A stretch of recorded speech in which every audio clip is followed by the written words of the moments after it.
Hello friends नमस्कार मु विश्वजित स्वागत करुच्ची आपको आज वीडियो को जदि आप 2024 रे +3 एडमिशन करिसेंती तेबे एही वीडियो आपण मानक पई अत्यंत गुरुत्वपूर्ण। बहुत सारा स्टूडेंट्स मानकर एबे सुद्धा संदेह रही कि 2024 ठारू युक्त 3 कोर्स 3 वर्षिया होबो ना 4 वर्षिया होबो। उच्च शिक्षा विभाग बा हायर एजुकेशन तरफ ए नहीं वर्तमान सुधा कौन से क्लारिफिकेशन दिया जाए नाही।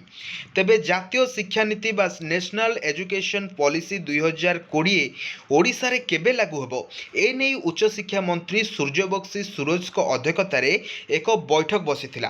कौन से बैठक रे आलोचना हैला केबे ठारू युक्त 3 4 वर्षिया होबो डिटेल जानिबा वीडियो को एंड जाय देखिबा सह चैनल को सब्सक्राइब करी पाखर थिबा बेल आइकन को ऑल सेट करतु एंड लेट्स स्टार्ट। जातीय शिक्षा नीति लागू नहीं कुलपति मानकर बैठक।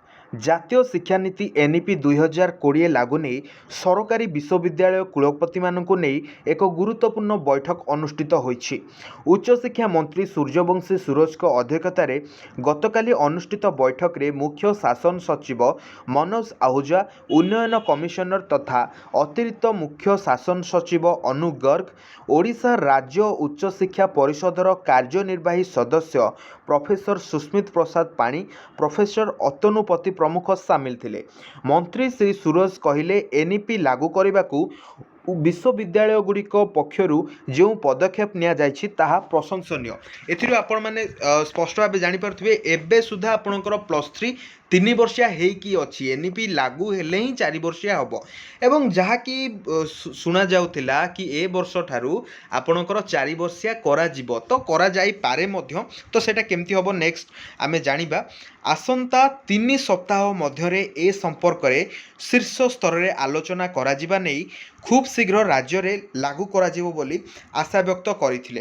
तो मन रखंतु फ्रेंड्स जदि आपणकर युक्त 3 4 वर्षिया करा गला ताहले आपणकर पीजी 1 वर्षिया करा जिवो अर्थात आपणकर पीजी रो जो 1 वर्ष एठु कटिला तो सेटा एठी +3 रे आपणकर ऐड हे जाउची। तो एथिरे कोनोसी प्रकार प्रॉब्लम नाही। एथिरे सिलेबस स्लाइट चेंज होबो विशेष चेंज होबार कोनोसी प्रश्न उठुनी।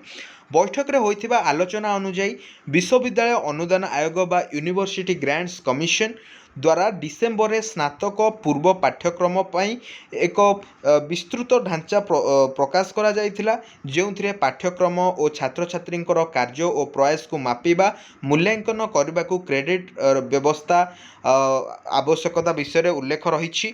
नुआ पाठ्यक्रम व्यवस्था रे 4 वर्षर यूजी डिग्री बा 4 वर्षर ऑनर्स एवं 4 वर्षर यूजी डिग्री गवेषणा सहित सम्मान मध्य एठी आपनकर रही।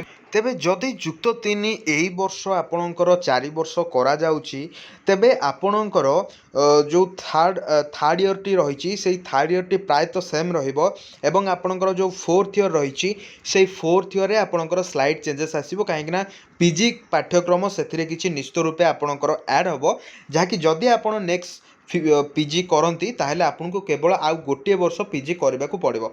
जमीक आपण मैंने जानते जदि युक्त 3 वर्षिया जहाँ रही वर्तमान सुधा तो आपणकर 6टी सेमिस्टर रही एवं जदि आपणकर युक्त 3 4 वर्षिया हुए ताहले आपणकर एठी 8टी सेमिस्टर रहिबो। तेबे एई वीडियोटी केमति लागला कमेंट करी जणेबे। या सहित जो न्यूज नोटिफिकेशन मु आपनको देखुची सेटा हमरो टेलीग्राम चैनल रे आपण पाई जिवे।